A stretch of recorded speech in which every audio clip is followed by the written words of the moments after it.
Continue in English? Yeah, yeah. We'll continue in English, don't worry. Now, please, ladies and gentlemen, first of all, let me say thank you to Ivo and your group for inviting me here. I wish I had money in your bank, but unfortunately I don't. I have another treasure that I carry in my head that I would like to share with you. And what makes me even more happy is that I see a lot of children around here. Now, I have dedicated my life, or whatever is left of it, to the children of the future. Because I have spent 35 years of my life working in an industry, the pharmaceutical industry, and they do nothing but annihilate the population of this world. And why do they do that?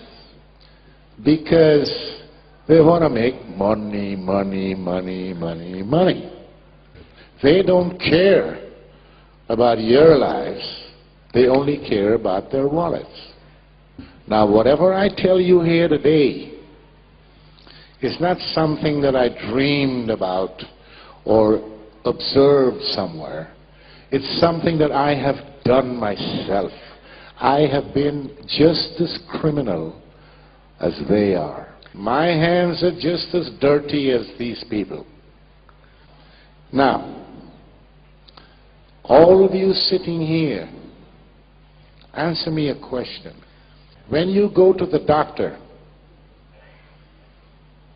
he looks at you, stethoscope, laboratory tests, machine tests, this word. Those tests, by the way, is to make money. Then he tells you you're sick. Here's a prescription. Go to the pharmacy and take this medicine, 1 tablet 3 times a day. What do? Tell me. They don't throw it away. All of you here, you go to the pharmacy and you get your medicine and you take it, like the good citizen. But when you go to the car company to buy a car, you ask the salesman questions. If you don't get what you want, you don't buy the car. So why don't you ask the doctor, what is it he's giving you? The reason I'm telling you this is because only you have the power to stop these criminals with what they're doing in the pharma industry. Because you are not sick people. You are consumers. You are consumers. And the pharma industry makes money because they tell everybody that you are sick. Now, you can ask me the question, why have you been doing this then? There are several reasons, and I'm not making any excuses. I was a bad boy. I was colored. I was young. I'm still colored. I got scared last night when the good doctor over here told me I look a little pale. I said, Jesus. Yeah, but she fixed it. It's okay. Well, at least up till now, it's coming. Anyway, the reason was that I was young. I was a colored man in the white world. I had to survive. The pharma industry gave me a good job. And I felt that I was in medicine because that's what I studied. So I started as a salesman. As a salesman. So I had a good salary. I had the car, the expense account, and as I moved up in my career, where I eventually became a director for a company in Sweden, the affiliate company of one of the largest and most evil pharma corporations in the world, Eli Lilly and Company. You may have heard of them. They're evil. And I can say that because I was part of the evil. So in those days, the money, I've been around the world, You ask me all the top hotels in the world. You ask me about all the big airports in the world, gourmet restaurants. I had a golden key to the wine cellar of the Opera Cellar in Stockholm, Sweden. The Opera Cellar is where the Nobel people have dinner. I mean, you can go in that restaurant. The Princess Christina was sitting next to me at another table the other one time. So all of this was offered to me on a plate.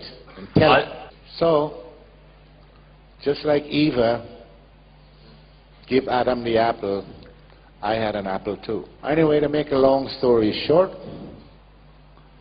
I had a career. I did a lot of bad things. Sure. They fired me. I started my own company, worked for several other pharma companies, big ones, world players. Then I met a German woman 15 years ago, and she said I have to come to live in Germany because she's not going to move to Florida. And I said, okay, so I came to Germany. I retired, officially retired. I played golf, good golfer in Germany, and I relaxed myself. Then I had a heart attack, then I had a second heart attack, and now I can't get no heart attack anymore. I have a titanium battery right here. So I can drop here today and my heart would still beat. That's just a joke. Anyway, no, it's not a joke. I have a pacemaker, but I mean the whole... Anyway, somebody, the power, I don't know, some people say God, some people say Jesus, some people say this. I call it the power. The almighty power blessed me and my wife with a child. I was 62 years old. This child is now 4.5. Now, when this child was born, he went to the pediatrician after the 6 months to a year. They make a checkup. The doctor checked the boy and said, yeah, he's healthy, he's fine. Now I need to give him his IMF cocktail for Pharma. Now I have told my wife, nobody, no doctor, no professor, nobody gives my child any kind of medication unless they discuss it with me and I approve it. Now this doctor, well, apart from being lucky that I wasn't there, she threw my wife and child out of the clinic and said, we only treat vaccinated children. When my wife came home and told me that, I considered how lucky this woman was, because if I were there, believe me, I would have strangled her. How dare she refuse to have my child come to this clinic and she's practicing as a doctor? What happened to the Hippocrates, the oath of Hippocrates? When you become a doctor, you swear the oath. Primum non nocere. The patient comes first. That made me mad. So I researched this lady, and I found that she was sitting in a committee, or on a committee, with a politician and members of the pharma company that made the IMF, the vaccine. And they're propagating to the government in Germany to introduce mandatory vaccination. So I started to do some research on what's going on in Germany in the medical business. I've never worked there. I only lived there. I got my pension from Sweden, by the way. I don't get anything from the German state or anybody.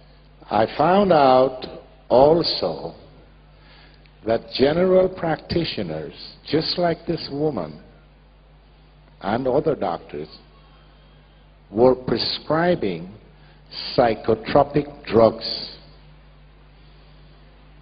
to children. Shortly after that, I read in an article that was posted from the European Medical Association that they were going to approve the drug Prozac to give to children. Size Fluctine in Schweiz, in Deutschland.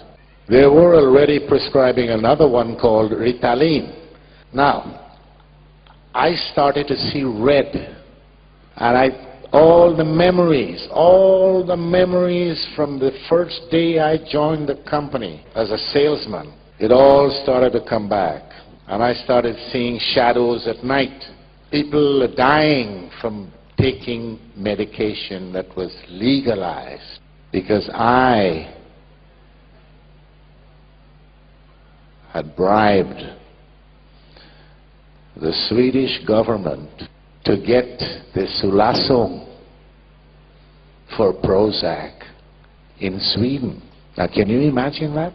Sweden is reputedly one of the cleanest, most transparent countries in the world. They have the Nobel Prize of Medicine. And what I didn't think of at the time, the Americans, my friends were talking about them. Sorry, Jim. They love the prestige of the Nobel Prize. That is why it was important for them to get the registration of Prozac in Sweden. That was one of the major things that I did, because the company told me, your career may depend on it. Now, I can't go through all the items of corruption I've been involved in. It's too many. I'll have to spend a couple of weeks here. But you can read about it in my book that's selling over there. It's called Nebenwirkung Tod. It's in German. And the English version last week is now as an e-book for any of you who might be interested in that. Now, as my colleague Rima was referring to earlier in her speech, what is the pharma industry doing to us? They're the most powerful industry in the world. They sleep in the same bed with governments. They use corruption to get what they want. Corruption involves money. Cool. They have lots and lots and lots of money, and that is how they make their money. Now, they also kill more people than the wars we have in the world. But long term, they punish you and then they kill you. And that has to stop. We need, according to the way things are today, we need the pharma industry because there are some good things out there. Sorry, Rima, I might be contradicting everything you said, but there are some things there that is good, but most of it is rubbish. They're not interested in curing any disease you may have. They're more interested in making you get diseases. They're interested in symptomatic treatment. They want patients who are diabetics, cardiology patients, Parkinson's disease, rheumatoid arthritis, arthrosis, because you live a long time and the drugs that you have to take, you take that for the rest of your life. So let me ask you the question. Is there anybody in here that can tell me when was the last time you heard or read that a pharma company has come with something that cures a disease? Beantworten Sie I mir give you folgendes. €100 right now if you tell me. They don't cure anything, they make you sick. Now, this company that I talked about, the Eli Lilly and Company, remember that name. They have been doing this for years and years and years. 3 weeks ago, I received a mail. I get alerts on whatever is happening in the industry from various places. Eli Lilly and Company was fined Strafgeld by the Justice Department in Pennsylvania, in America, $1.4 million for one product that I have written about in this book 2 years ago. That product was used to treat, it was a neuroleptic, a psychodrug that was approved to be used on schizophrenics. So this company wasn't satisfied with that. They went and sold the drug to old people's home because they say it wouldn't cost so much to be there in this home because you give them this pill and the old people will sleep.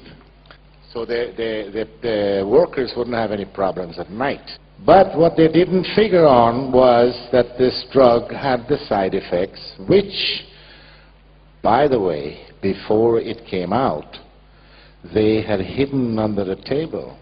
The side effects, a lot of people died of heart failure, kidney problems and whatever. And then there was some speculation going on because the patients that received this drug, it's called Zyprexa, the patients that received this drug also got diabetes. And who is the largest diabetes medication producer in the world? Eli Lilly and Company. So, speculating. So they were taken to court and they were fined. It's the largest strafgeld in the history of the nation. Now there are a couple of other companies that were fined heavily for other drugs in the pharma industry, and these are huge companies, but it never came out. You know why? Because the press works also with the pharma industry just like the government does. And I was surprised because the Germans, they say, yeah, we write about all these things and whatnot, but they didn't write about this one. The pharma companies use the media to implant this dirty work on you. You never get to know the truth until it's too late. You have to raise your awareness to a higher level. Don't take for granted what your doctor is telling you, because the doctors these days, let's say during my working half of my life, they don't know much about medicine. And they don't care much about their patients. They think about how much they can get paid. And this is how the pharma industry reigns, stays in power. They buy the doctors. They pick them up when they're in medical school, 4th year, 5th year, pay their tuition, train them. Because the doctors don't get information from anywhere else except the pharma industry. And I know, because when I was a salesman, the pharma company used to tell me, never talk side effects. They taught us something called FAB, F-A-B, features, advantages, and benefits. Don't talk about side effects, that's taboo. I also know that they hide the dangerous side effects because I was in charge of a clinical study for Fluctine or Prozac. When the doctors came rushing into my office one day because we were running a small trial in one of the largest hospitals in Stockholm. The first week they started the trial, 2 of the patients tried to commit suicide. And this is a major side effect of these psychotropic drugs. They call them the SSRIs, selective serotonin reuptake inhibitor. That's a long fancy. It's called akathisia. The pharma industry, by law, is not obliged to give out information like that. Their friends in Washington made sure of that. Do you know that George Bush's father was on the board of directors of Eli Lilly and Company? One of the political advisors in the George Bush administration, a guy called Mitch Daniels, he was a vice president with Eli Lilly. Do you know that Rumsfeld, he was a vice president in the pharma industry. My boss, former boss, the guy who was 2 steps ahead of me, he was the vice president in London. He later became the CEO and chairman of the board of Eli Lilly and Company. He was made a member of the American Homeland Security Committee. And that is because Eli Lilly and Company is one of the largest political contributors to the Republican Party. And all of these companies, all of them, they have $100,000 executive walking around in Washington and saying, "Hi, come to my barbecue this weekend." And that, ladies and gentlemen, is the highest form of corruption. It's called lobbying. Is approved by your government. Well, I don't know which one I have. All of them the same. So who are we dealing with? What are we doing? What are we setting our children open for? Now here's the good news, not for them. Sales of pharmaceuticals were dipping because when you look at the logistics of the whole thing, the baby boomers are now us. Well, not all, but yeah. Now we, the baby boomers, have gone into the long-term treatment.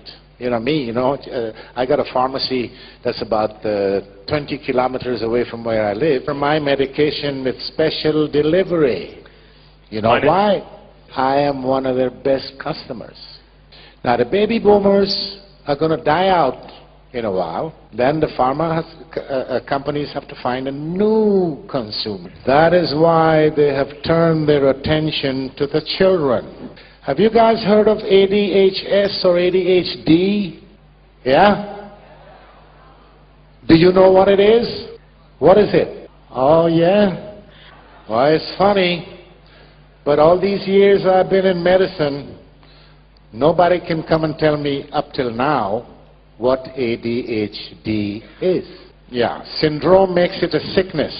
Since they can't prove that this is a sickness, they changed the S to D, calling it disorder. And when it comes to that kind of disorder, for example, how do they measure serotonin in the brain of a child? Do you know how to do it, doctor? With the Ouija board. That's one way of doing it. Yeah, right. But I don't think the pharma industry even knows about Ouija boards. What I'm saying is, they get the psychiatrists to sit down, with their little bow ties. Psychiatrists, these are mad people. They might...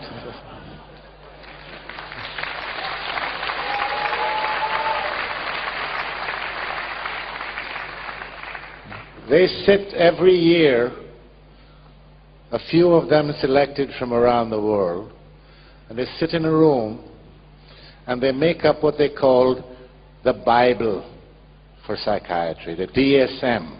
If this Bible was so good and so needed and does an exact job, why did they change the rules in this Bible during the last few years so many thousands of times?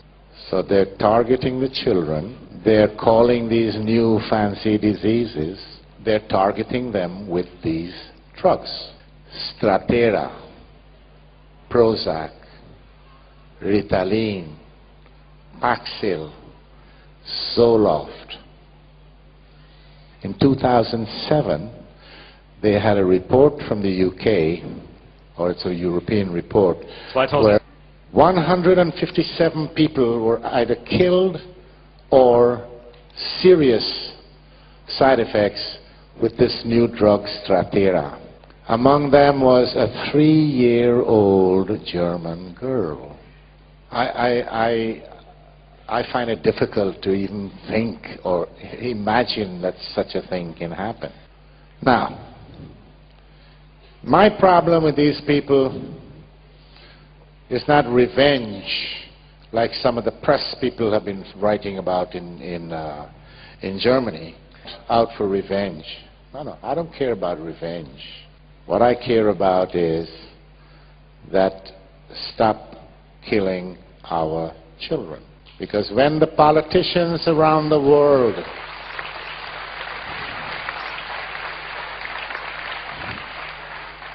when the politicians and all the other idiots,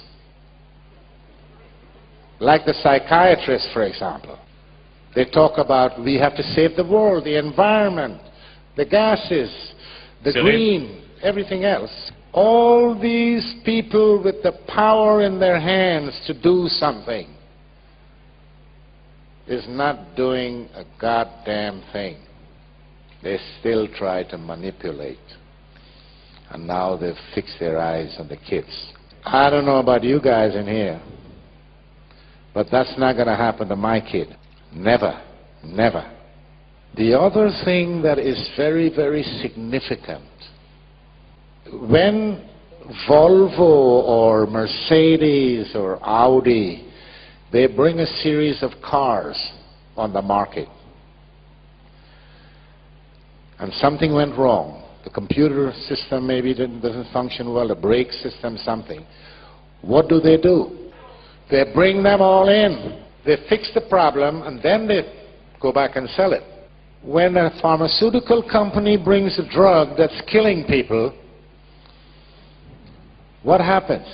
The stupid politicians and the authorities, they say, okay, why don't you guys go back and take a look and see what is it that's wrong, and see if you can fix the problem and still sell the drug. These companies still keep on selling the drugs. And I'm not talking about miljarden pro jaar. That's a lot of money. Now, the company I worked for, this Lilly, they said to me and all my comrades and workers, oh, we work for the betterment of the human race. We work towards getting their wallets empty. But they claim that they give $1 million a day to research. That's $365 million a year. Now, I have been with them, that company, I was with them for 10 years. So you take 365 and multiply it by 10, that's over $3 billion. And they couldn't even bring out a better aspirin than they have. So they're bringing SSRIs. They are called SSRIs. When they told me that this new group of drugs was coming, they said, if we give it away, we will make money. That's how cheap it is to make. And Prozac, the drug that I bribed the Swedish government with to register, is the first ever blockbuster of the pharmaceutical industry. That is $1 billion a year. I have a lot more, but right now, fortunately for me, that has become my insurance. Plus, I have to save a little bit for my next book. It's all coming. Hopefully, the book will be finished by the end of this year, early next year. In the meantime, I will continue to speak wherever I'm invited, because I can write 100 books. If my message doesn't get to the people, to the consumers, nothing is going to happen. We have to get out of the grip of these people. Public outcry. Public outcry brought the Berlin Wall down. Public outcry can clean the pharma industry. Just get some control. Put some transparency into the business. And when your politicians stop filling their pockets and start to do something, that's difficult. It's difficult to get politicians to do anything because they don't have anything to think with. And you journalists out there, maybe there are some journalists out there, and maybe there are good ones out there, but stop thinking of writing your articles that somebody's going to buy, or you're not going to get the Pulitzer Prize anyways. Start to write the truth. The truth is the only weapon. And I know, because people all around, at least all around where I have been during the last year, they're waking up. I have people call me in the middle of the night. I'm sorry, I can't, all I can do is stand on a stage or write. Hopefully you will understand and take the cloud away from your eyes. You start thinking for yourselves and don't let the pharma industry think for you. And here's a little tip to all you young people. We, the older ones, I'm gone already. I've had my life. I had a good life. I was a criminal in my job. I was a pop singer. I had 3 wives. 2 and I got 1 now. So that's 3, yeah, 3 wives. So, I mean, I have enjoyed all these things that are there for the offer. But listen to an old man. You young people, start to take care of yourselves. Take care of yourselves. Take care of your bodies. Don't fall for the junk that's out there. Stand up for what you believe is right for you. The reason you go to a doctor and the reason you go to the hospital is because you have not looked after yourselves. If you look after yourselves, you don't need to go. It's like the car. Tune up the auto. Use the right gas. Change the windshield wipers. Maintenance. If you do that, you don't need to see the mechanic. But if you don't maintain the car, then you have to go to the mechanic. It's not going to run properly. It's the same thing with your life. So, I am not going to get into more details about all of this. I've told you some of the important facets of the pharma industry, and you can believe it, you can take it to the bank, what I have said to you. You can do your research, and you will find that I have worked in every single department except production. All the other facets of the industry, I have worked in them. I know. So, ladies and gentlemen, it's been very nice meeting you people. I will now leave this speech open for questions. If you have any questions. There seems to be a contradiction between the 2 presentations. Codex Alimentarius wants to eliminate populations. So how does Big Pharma ensure future profits if Big Pharma is killing off the people? Big Pharma is not killing off the people. But that's what Madame Leibov said. That's the goal of Codex Alimentarius. Okay. Let me. What I have heard from her, and what I have thought about is that she said that Codex Alimentarius, they make you sick with the food, right? Let me ask you a question. Are you with any organization? Are you with Scientology or any of these things? Not at all. No, not at all. No. Scientology came up to me out there. From no organization at all. No. I don't take any drugs, by the way. So we're getting, I just go to the homeopath. We're getting. Oh. Yeah. Do you believe in what you're getting from the homeopath? I think it works. I started only a year ago, I guess. Yeah. It works. It works. And you know, I agree with you in that the pharma industry is mostly here for making money, and I agree with your thing that they. Rima, you talked about some key individuals who started not just Codex but started modern medicine, and I mean, it seems to be a contradiction. Well, what happens if the pharmaceutical industry kills off all the consumers? Well, here comes in the people above the industry. It seems confusing and contradictory on the face of it. And I wanted to make two comments. So I'm very glad that you asked that question. The first comment is that in a consumer-based economy, what we're talking about makes no sense. In a consumer-based economy, you want more people to buy more things. But you remember in my talk that I talked about the neo-feudalists. We are moving toward a new economy. You may notice that the economy that we've all grown up with and understand is in its death throes. This is no accident. This is engineered, carefully engineered over a very long period of time. The new feudalism, which has been predicted for hundreds of years, needs three classes of people. The new feudalism, as defined by the new feudalists, needs, first of all, the neo-aristocrats. The second class is their servitors, their servants, their serfs. And the third class is their technicians.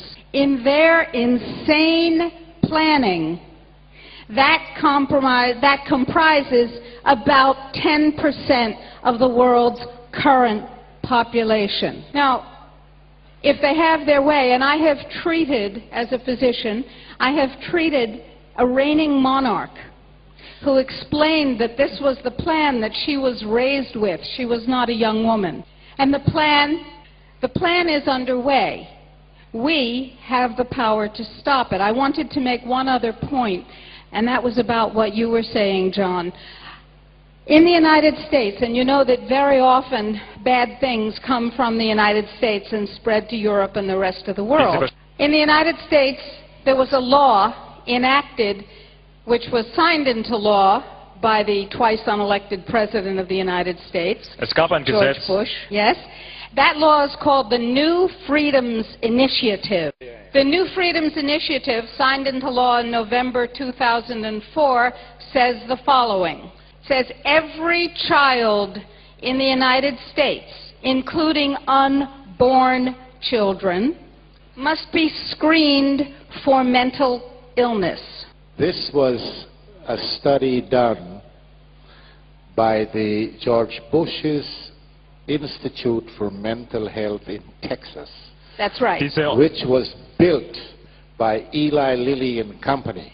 I attended a meeting in 2007 in Berlin. I was invited there by the members of the Green Party, and I was supposed to say something, I don't know what. Started speaking, they cut me off because there was a group of psychiatrists begging the government for money to perform exactly what Rima just said. And that's why I'm telling you, but there's more.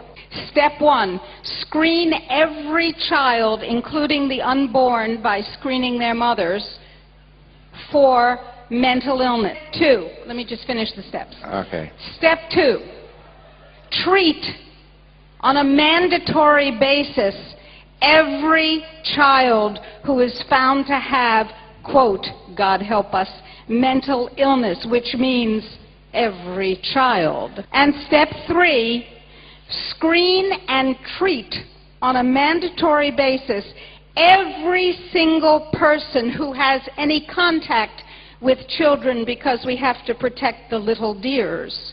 That means mothers, fathers, shopkeepers, school teachers, grandparents, neighbors. Thank you very much. Is that okay with your question? Ja, sehr wichtige Frage. Sehr wichtige Frage. It gets more scaring, and it gets to more relations than you ever thought. What you have to do, let me give you a little bit. You have to start thinking simple. You go into details that involves politics and politicians and people in power. You lose the goal. It's not easy to understand. It's not einfach for anybody. He said it's not easy to put yourself into that crazy elitist mindset, and it's hard to wrap your head around it. Thank God it's not easy. Thank God it doesn't make sense to us without Thank you, words. guys. Thank you for your question. Thank you for your answers. All right, good. Okay, vielen Dank für den unglaublichen Vortrag. Thank you very much, ladies and gentlemen. I hope I see you again. Ich hoffe. Oh, don't forget, the book is on sale over there.